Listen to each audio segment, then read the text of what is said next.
Welcome back, and today marks the 40th death year anniversary of a very famous, a very popular American speedway rider, and he died racing speedway in England. His name was Denny Pyeatt. Denny was born November 15th, 1957 in Woodland, California. Denny was active in many sports. He was an avid snow skier. He did the slalom skiing. He did lots of sports, and anything that Denny did, he excelled. Denny was just a fantastic athlete.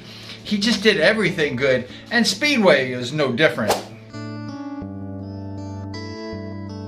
At the age of 20, Denny started racing speedway in Northern California. He was a northern guy, and we were the southern riders.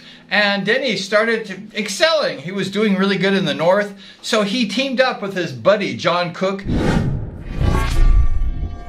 They came down south in the van, they carpooled it, and they was racing against the southern guys at the Santa Ana Bowl. That's when I first met Denny, and he was a quiet guy. He was like 20 years old. He was very quiet. He didn't say much. Denny had to learn speedway like all of us had to learn. We had to learn step by step. So Denny wasn't the top rider at the beginning.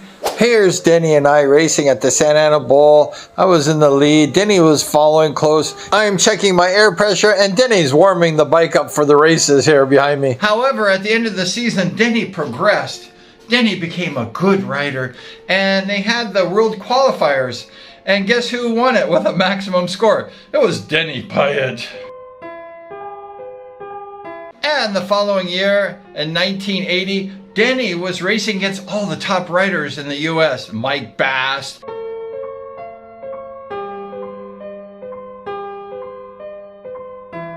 Lance King,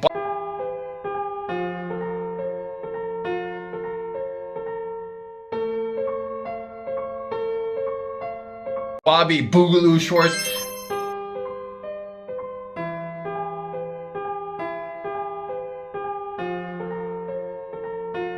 And he was winning these guys. He was a dark horse, and he was really smoking these top riders. And Denny Pyeatt, he was invited to race for Team America. They had a 5-man team. They went to Australia, and Denny Pyeatt was among those riders, and he impressed Boogaloo Bobby Schwartz so much that Bobby Schwartz, he went ahead and invited him to race on the Reading team in England.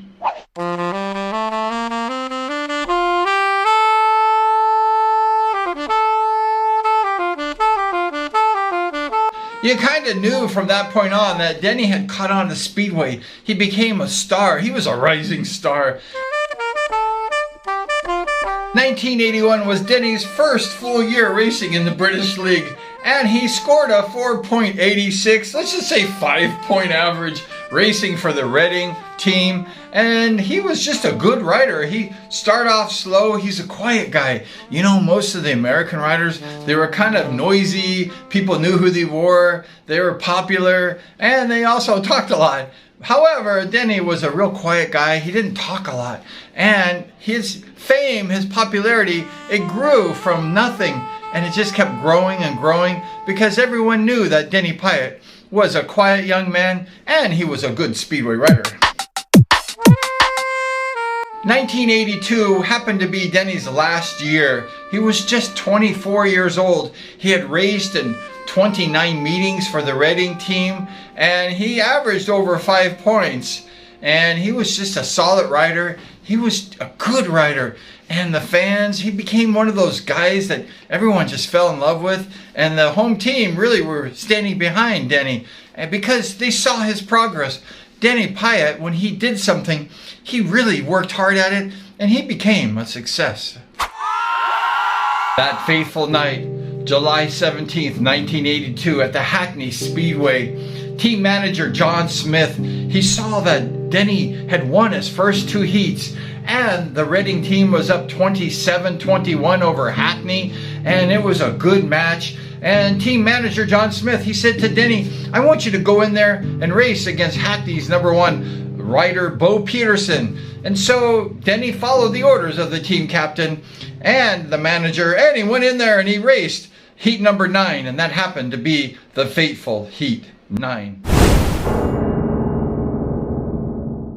Just a year earlier, I had a chance to go to Hackney Speedway, that track in Hackney, and it was just a dark, creepy track, and it's a long track. It's really a long track. It disbanded in like 1996. It was there from like 1932 when Speedway was brought over from Australia to like 1996. So the Hackney Speedway had a long list, and a lot of people had passed away racing on that track. And just between me and you, when I was there, it was like 1981. It was just a creepy track. I saw Bruce Penhall and Bobby Schwartz race there against Hackney and hung out with them. But it was just a creepy track. And I left that stadium and I just felt uncomfortable. And that was just only a year before Denny Pyeatt had passed away. Heat 9 came, and there was a young 18-year-old new rider for the Hackney team named Marvin Cox. He teamed up with the number 1 Bo Peterson, and they raced Denny. And Denny was going in turn 3 on that particular race, Heat 9. And Marvin clipped the back tire of Denny, and it sent Denny towards the wall. And Denny flew. He actually flew over the fence.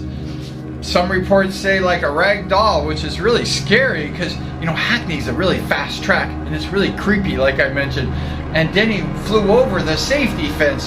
He flew over and he hit a lamp post. I don't know what a light post is doing in the turn, but Hackney was just a creepy place, and it was an unsafe place from my opinion.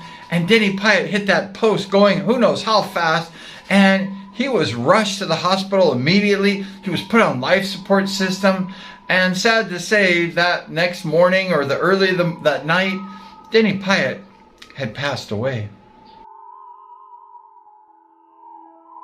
The match between Hackney and Reading was immediately cancelled. It was put off. There was a full investigation. They deemed that there was no problem with the track in Hackney. However, what was that lamppost doing there? And it was just unsafe riding conditions, in my opinion. And they did a full investigation, and they were blaming the 4 valves for the accident. They're saying the 4 valves caused that accident, which I question. And poor Denny Pyeatt, I mean, he was only age 24. 1 month later, Team America, they won the World Team Cup. They dedicated that to the memory of Denny Pyeatt. Bobby Schwartz was there as a team member of his on Reading. They won that World Team Cup, and they dedicated it to the memory of Denny Pyeatt. It's been 40 years ago today, Denny's passing, and we still remember and respect Denny Pyeatt. He died too young. It was really sad. And we just lost a gem of a rider, a gem of a human being. Denny was a quiet guy, and he was a good man, and just a nice person. Words cannot express the sadness we have of the passing of Denny Pyeatt. It was 40 years ago today. We still remember Denny as a great, hard-charging young man, a great speedway rider, a good human being, most of all. And all we can say is rest in peace, and for the memory of Denny Pyeatt.